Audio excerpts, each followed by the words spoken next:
Welcome to the Summer of Good series. I'm your host, Tim Nash.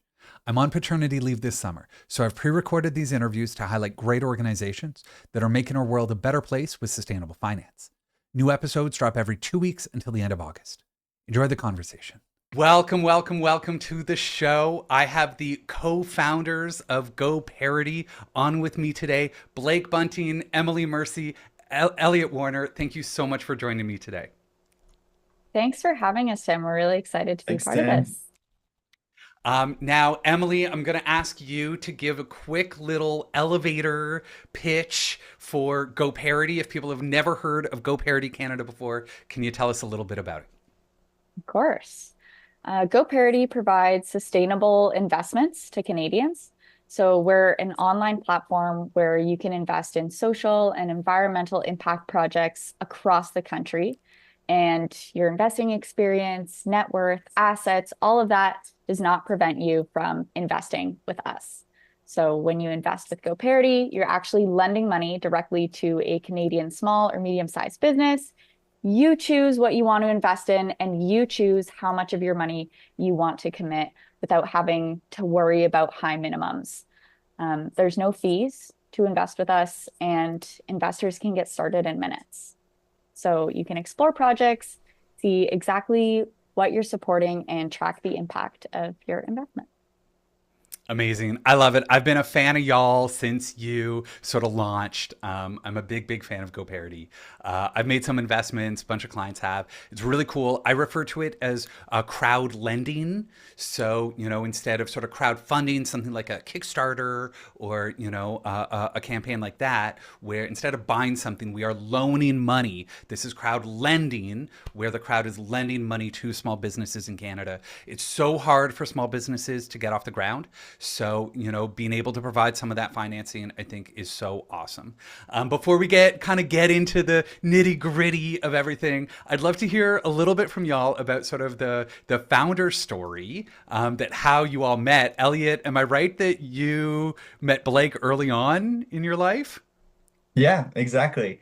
I met Blake in grade 5, so over over a couple decades ago now. When I moved to Canada from Jamaica, he was one of my first friends and neighbors, and we really aligned on everything sustainable, nature, outdoor related. So we spent a lot of time together in those early years, and then even ended up going to the same university where we met Emily at Western University, and kind of started GoParity from there.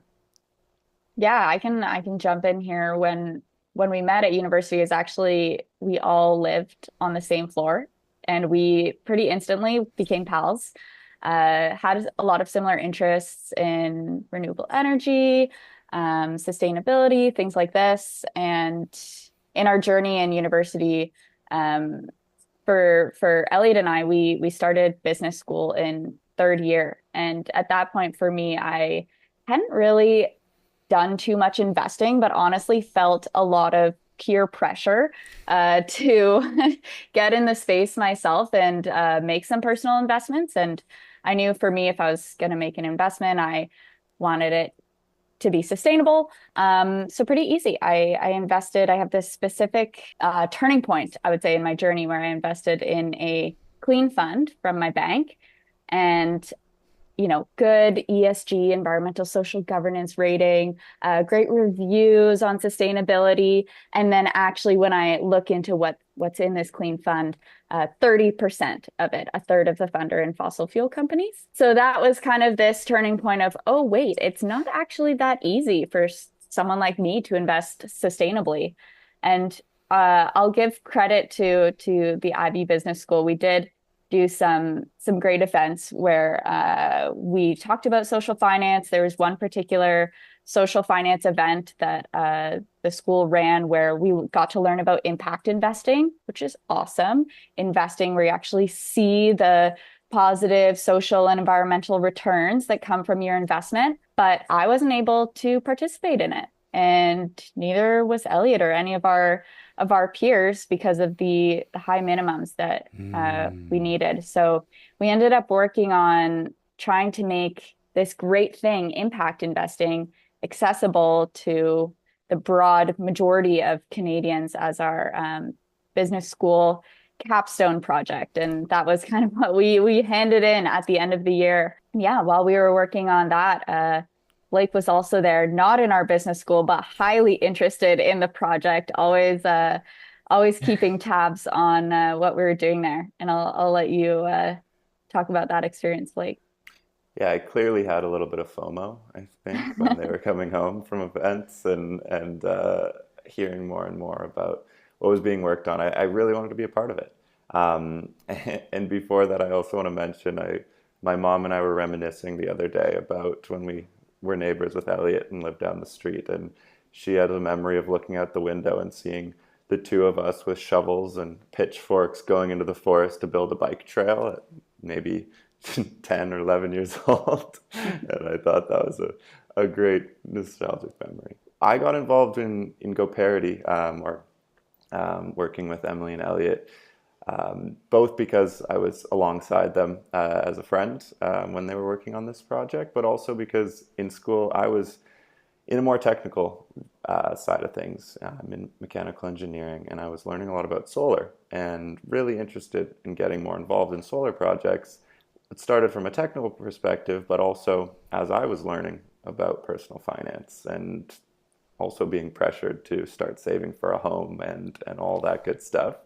I wanted to be investing in areas that matter to me, and quickly found out there weren't many options. So what we realized is maybe there's an opportunity to change that and build something that is a solution to this gap that we found.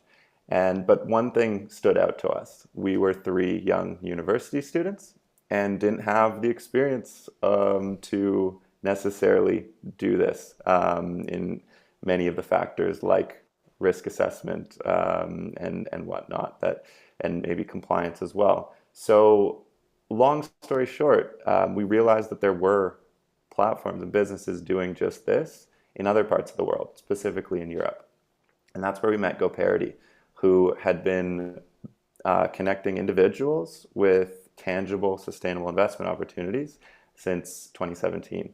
And we quickly found an incredible fit to bring their model, this proven successful model, to Canada and build it for Canadians and Canadian businesses. So yeah, GoParity, the parent company, I think based out of Portugal, they've been doing this for quite a while. Crowd lending and a lot of these sort of alternative sort of financing things are a lot more common in Europe. And, I find here in Canada, we tend to sort of stick to the plain vanilla investment products. There's nothing wrong with vanilla ice cream, but, when it comes to our investments, there's isn't a huge amount of innovation. So I'm so thrilled that you sort of saw this gap, that you decided to fill it in, that you brought in this model that, isn't a brand new, you didn't have to sort of build that trail on your own. Instead you could kind of import something that was already working and bring it here. And, for me, one of the biggest reasons I love GoParity is because of that minimum investment amount. There is, in the impact investment world, we have this different language around the retail audience, which is sort of regular everyday folks. And then there's this whole world of what's called accredited investors, where, accredited investors are really sort of like millionaires. And that's where a lot of the impact investment opportunities is only available there. So when I saw GoParity, I think the minimum investment is like $20. And I just saw that, oh my goodness, people can get started with as little as $20. To me, that was, a huge, huge, huge moment to know that this is going to be so accessible. Emily, can you maybe help me understand why that is so important to y'all? That obviously it was your experience in wanting to get in there as well, but like, it seems to me like this is a really sort of like core value of your company. Yeah, for sure. It's all about really comes down to accessibility. I mean, that was the problem that the three of us faced from the beginning, and it continues to be the problem that a lot of, as you say, retail investors or non-accredited investors here in Canada face. And in reality, everyone should be able to invest with their values. I believe that's extremely important, and I know you do too, Tim. And so the GoParity model is built in a way that allows for that accessibility in so many different ways. So the low minimum investment amount is obviously a great entry point, but it also allows for more opportunity for investors to diversify. If you can have the opportunity to put, maybe you want to invest $300 and you can spread that across 3 projects, that's great. The other awesome part about it is that you get to decide how much you're allocating to each project. So let's say there is an investment that maybe doesn't speak to you or isn't in an area of your interest, or maybe there's another factor about it that you don't like the interest rate or the risk rating. You really get that opportunity to choose. So it's very much in your hands and yeah, completely self-directed in that way. I was going to say an investment with GoParity, it's really different than what you'll get anywhere else. We have an example is Sober Island Oysters. This is an investment I just love talking about and telling the story because it's one that really tugs at the heartstrings. And Sober Island is family-run oyster farm in Nova Scotia. They, are a very community-run farm. When we were discovering this project and putting it together, I think we all learned a lot about the environmental benefits of oysters, it being one of the most sustainable forms of protein, being able to oysters sequester carbon through their shells. So all of these great factors. And we actually raised $100,000 to purchase this 500,000 oyster seeds for the farm.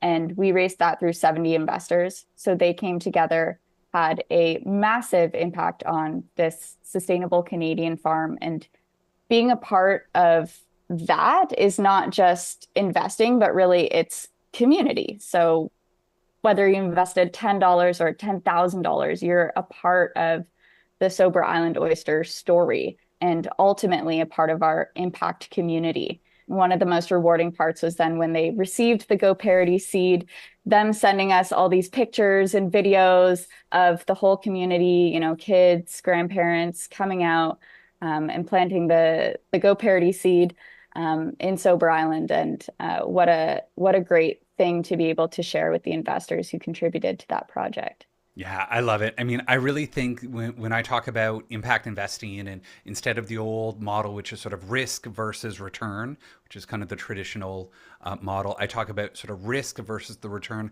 plus the warm fuzzies. Yeah. Right. And everyone's going to have a different sense of things that resonate with them. For some people, it might be one issue. For other people, it's going to be a different issue. But that really is, to me, at the heart of impact investing is that, yes, we want to earn a financial return, but we're doing it because we also want to earn those warm fuzzies. I love that story. I mean, obviously sustainable agriculture, such an important piece of the puzzle. And even right now with all of the sort of the issues with the US and our trading partners, and we're learning a lot about global trade and, this global economy, that really understanding that small businesses are the bedrock of our economy. That, I think it's over 90% of jobs in Canada are small, medium-sized businesses. That, so much of it is about, it's the large companies get all of the airtime in the media, but it really is small businesses that keep our people employed, and that if we can have businesses that have a social and environmental mission in addition to the economic activity that they're generating, that's really how we're going to build a more sustainable economy. So I love hearing those stories. Part of me wishes, hey, could I get my dividends in oysters, please? Just send me. I would be more than happy to forgo my interest payment if it meant I got something delicious to be able to enjoy. That's a good idea. Really, I want to go through, because I think it makes sense for most of us from the investor lens, right? Like, I'm an investor, I have money, to your point, if I've got $300, I can, choose 3 different projects, give $100 to each project, and boom, I've invested, I'm going to get my interest rate, and then I can reinvest if I want to. But I want to understand a little bit more about the process for companies to actually get listed on the GoParity platform.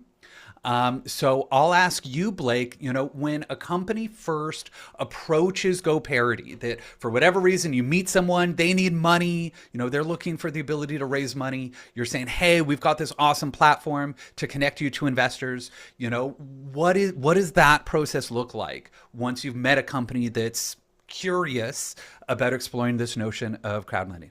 Yeah, I think it's an important area to touch on because I think you alluded to earlier that this world of crowd platforms and crowdfunding is one option, and then crowd lending and what we do is a different one. And it's important to be really clear that there are some huge differences between crowdfunding model that we generally know about in Canada and what we do. And the first one is that not any project or organization can post their project and seek investment on the platform. Because we are working with loans and lending to businesses, that is actually not something that's new. It's been around for a very long time, and usually the organization that's doing that lending is the bank.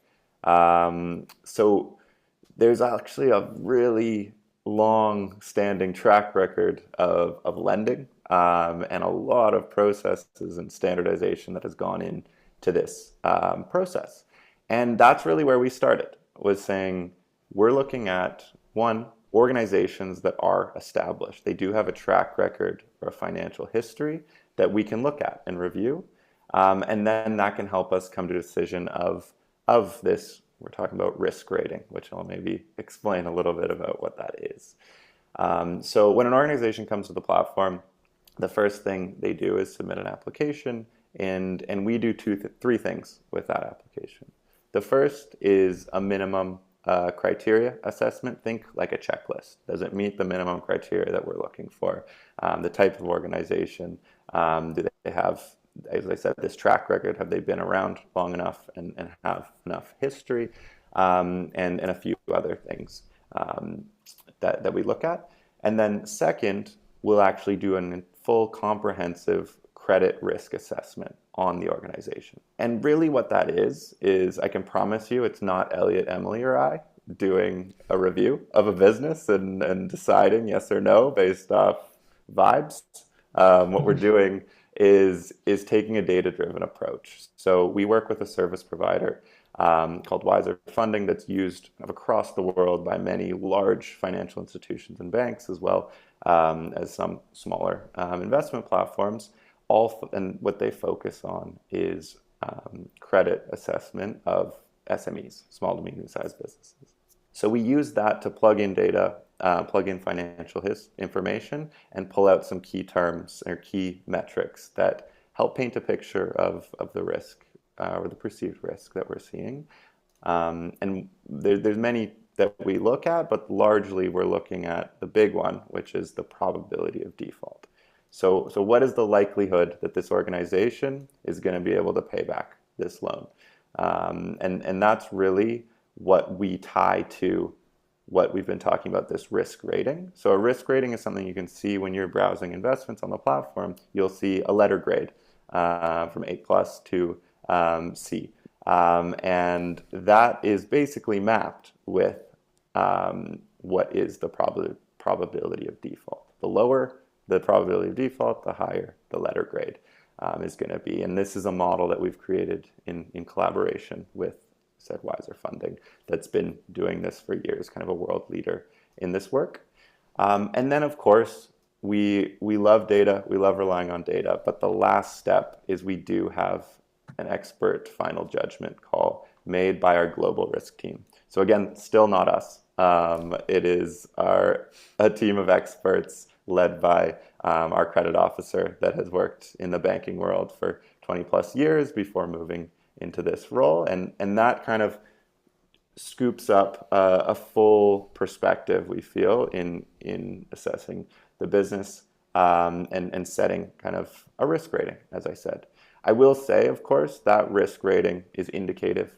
It's based off the information we've received. It shouldn't be kind of wholly used to decide whether to invest or not. And there's still, of course, an opinion should be formed on the investor's own to make that decision. But that's something that we incorporate, not only to give the yes or no of whether this organization is coming onto the platform, but also where they sit if they are approved.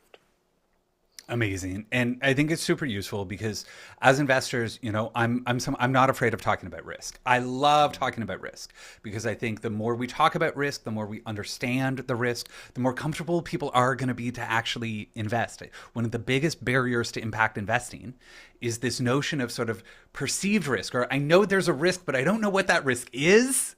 Right? That sort of known unknown, I think, is a huge barrier for a lot of people. So it gives me a lot of confidence knowing that there is this credit risk assessment that's happening for every organization. People can look at the rating, and again, what we're looking at is sort of instead of risk versus reward. So you can look at the interest rate, you can look at the risk rating, but then you can also factor in those warm fuzzies, to be able to understand the project that you're doing, to be able to invest in projects that align with your risk tolerance, but also sort of the world that you want to see. And I'll also say quickly, Tim, as well, on each campaign, there's also financial information and a write-up on the financial viability of the project. So it's not just a letter. There's some other information to look at to help come to that decision. So for those of us nerds, we can absolutely dig a little bit deeper to understand a little bit more about who we're investing in. That's awesome. Now, Elliot, I want your perspective to help me understand what's really gone into the back end to make all of this possible. That we've, talked to Emily about the accessibility and sort of on the investor side and the warm fuzzies there. We've talked to Blake about the companies and kind of what they're doing. And then really I get the sense you're the person that, sort of behind the scenes on the tech side that's really being able to create that connection to make it so easy for people who want to invest to actually be able to make that investment. But then also for the companies who are raising money, making it easy for them to be able to access that capital. So what goes into it on the back end? A lot of different little pieces is really what goes into it. That's kind of my job is piecing it all together. The lenders, the borrowers, the securities regulators, everyone into one neat platform. And so while accessibility has been our number one goal, investor safety always has to come first. And so we worked a lot with securities regulators, lawyers, bookkeepers, accountants to develop a secure model that is highly automated and efficient, compliant, and prioritizes investor safety. So we built this off of the existing technology that was developed in Portugal that is able to get loans and divide them up between any number of investors. So that's the fundamental technology that we rely on is pretty simple, really. And then integrating all the different partners for investor safety, like KYC and suitability and tons of other things that happen in the back end that we don't want to worry about, but that need to be done. So really from a technical standpoint, this was really focusing on the sign-up process. So understanding investors' needs and backgrounds. And we used a lot of existing frameworks for that, leveraged experts and use third parties for that. And really, again, focus on automation for that because, the three of us are trying to facilitate a huge crowd of people, of thousands, hundreds of thousands of people, and still be able to manage it, just the three of us. So a lot of automation needs to go into that, and a lot of constant improving on users' feedback. We really take every feedback to heart and try and build this platform for Canadians is really our goal. Awesome. Well, I love it. I use the platform. It's one of the easiest platforms for investments that I've ever used. The sign-up process was a breeze. There's that little sort of know your client or KYC process. There's a little questionnaire there, but it's really simple, straightforward. I think you've done a great job on that user experience.